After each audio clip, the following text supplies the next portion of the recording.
शुक्ला और आप देख रहे हैं स्टार न्यूज प्लस। तो आइए चलते हैं आज की कुछ बड़ी खबरों के साथ। तब तक बने रहें स्टार न्यूज प्लस पर मेरे साथ लगातार। भीम आर्मी चीफ कार्यालय उद्घाटन के दौरान भाजपा और कांग्रेस पर जमकर बरसे। रुड़की के भगवानपुर क्षेत्र में भीम आर्मी के कार्यालय का उद्घाटन के मौके पर पहुंचे भीम आर्मी के राष्ट्रीय अध्यक्ष विनय रतन ने मीडिया से बात करते हुए भाजपा और कांग्रेस पर जमकर हमला बोला। उन्होंने कहा, आज दलित और मुस्लिमों को विचार करने की जरूरत है। सभी के लिए भीम आर्मी ही हर जगह तैयार खड़ी है और कहा कि सत्तारूढ़ दल भाजपा सिर्फ स्वर्ण हिंदुओं के लिए सियासत करने का आरोप लगाया है। उन्होंने कहा, जब किसी नए दल का उदय होता है तब कांग्रेस भाजपा नए से नया मुद्दा पैदा करते हैं और वोट चोरी अब से पहले 2014 और 2017 में भी हुई और वोट चोरी मुस्लिम, दलित और पिछड़ों की हुई। उन्होंने कहा कि भीम आर्मी का वोट बैंक कम नहीं है और न ही कोई कार्यकर्ता की कमी है, न ही उनके लोग कम पढ़े लिखे हैं, इसलिए गठबंधन में नहीं लिए जाते तो सभी का समीकरण बिगाड़ने का दम भी रखते हैं।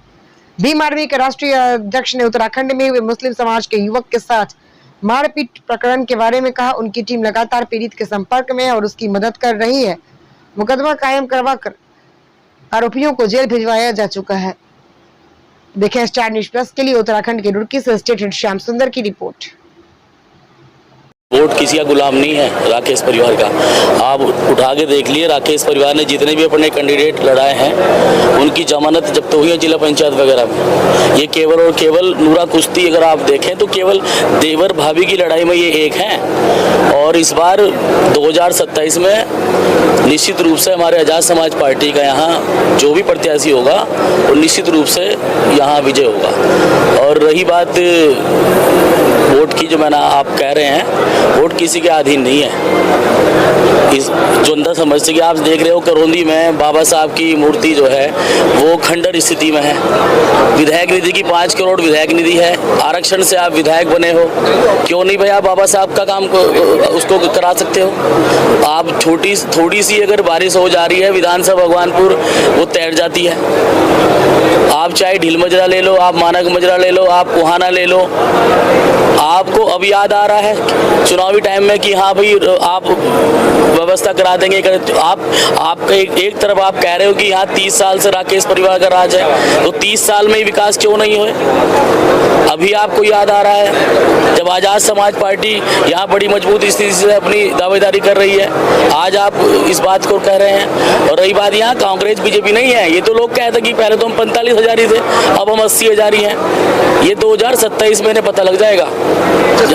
और मौसेरे भाई, बीजेपी कांग्रेस दोनों मौसेरे भाई हैं एक दूसरे के। जब उन्हें प्रभाव कहीं कम पड़ने लगने लगता है तो इस तरीके का षड्यंत्र चलता है। वोट कट किसके रहे हैं, सवाल यह है, क्या वोट कांग्रेस के कट रहे हैं या बीजेपी के कट रहे? नहीं। जब आप फील्ड में घूमें, आप अपने गांव में जाइए, वहाँ मुस्लिम के शेड्यूल कास्ट के वोट कटे हुए आपको मिलेंगे या बैकवर्ड के वोट कटे हुए मिलेंगे। सीधी सी बात है कि इस देश की वो जातियाँ जो कर सक रही हैं, जो मजदूर रही हैं, तो यहाँ की व्यवस्था को चला रही, जो कारीगर है, उनके वोटों को काटा जा रहा है। किस लिए? वो जानते हैं कि इनकी क्षमताओं को। आज जैसे भीम आर्मी का उदय हुआ, पार्टी का उदय हुआ, आज़ाद समाज पार्टी लगातार बड़ी तेजी से सर्वाइव कर रही है, ठीक, तो ये इसका भी भय है भाई। इससे पहले जो है, इससे पहले भी तो वोट चोरी हुई थी। क्या 14 में वोट चोरी नहीं हुई?